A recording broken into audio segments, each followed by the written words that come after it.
Earlier this month, a group of anonymous workers from Google and Amazon penned a letter in the UK's The Guardian condemning their employer's involvement with Project Nimbus, a 4 billion shekel endeavor to create local cloud storage server centers in Israel. And joining us now in the studio with more on this endeavor and its alleged ties to anti-Israel organizations is Emily Schrader, CEO of Social Light Creative and a social media activist. Emily, welcome. Hi, thanks so much for having me. So first of all, what can you tell us about this letter? So the initial letter was penned anonymously and published in The Guardian by 390 employees of Google and Amazon. And the point of this letter was to respond to the new Project Nimbus in Israel for cloud infrastructure that's worth, I think, 4 billion shekel or some crazy amount of money. And the whole point of the letter was to condemn Israel and say that these employees and employees of Google and Amazon don't want to take part in Israeli apartheid. Now, the language of the letter immediately set me off that something might not be quite right, because first of all, the tech industry in general is very pro-Israel, and I don't mean politically, I mean it makes sense. It's a startup nation. We're the second largest industry for tech in the world. So it doesn't make sense that all of a sudden there's a big push against Israel from the tech industry. But the way it was framed told another story, that the employees made it sound like there were a lot of them are against it.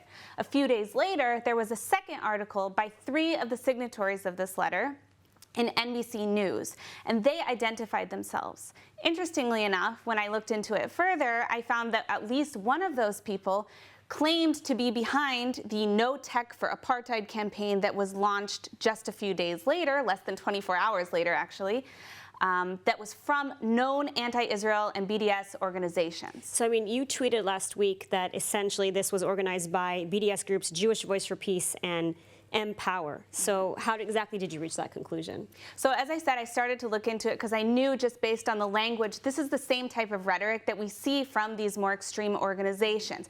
JVP, Jewish Voice for Peace, is known for this type of activity. So is Mpower. It's actually Linda Sarsour's organization, who is known for being notoriously anti-Israel, often caught up in anti-Semitic scandals, in particular on social media. So when I started to look into it, I looked at the domain itself, notechforapartheid.com, and when it was registered.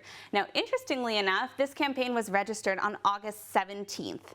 The campaign itself, or the letter, we'll say, from the employees was launched or published in The Guardian on October 13th, and the official campaign was launched October 14th.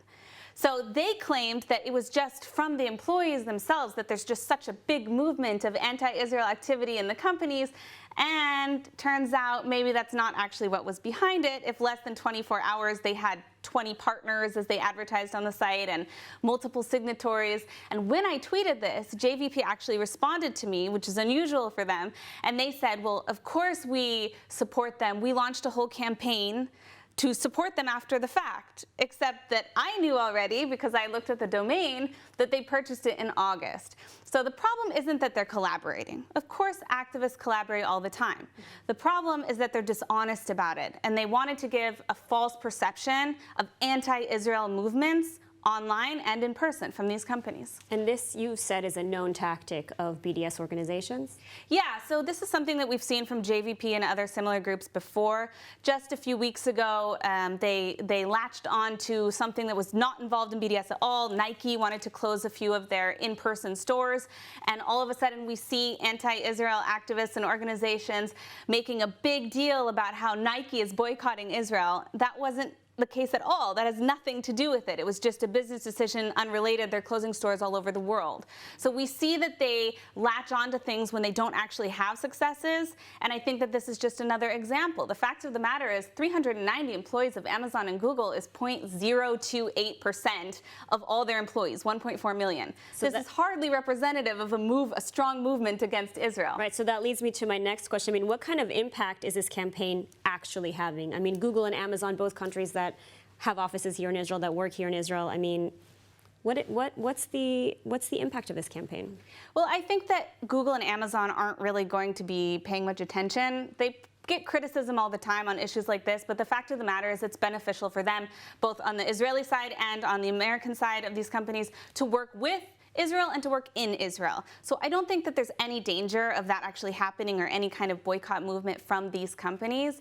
I will say that I think it's problematic that these organizations have been successful in making it seem like that's the narrative. And frankly, The Guardian should have done a better job about looking into this to begin with. I mean, who publishes a completely anonymous letter from 390 employees?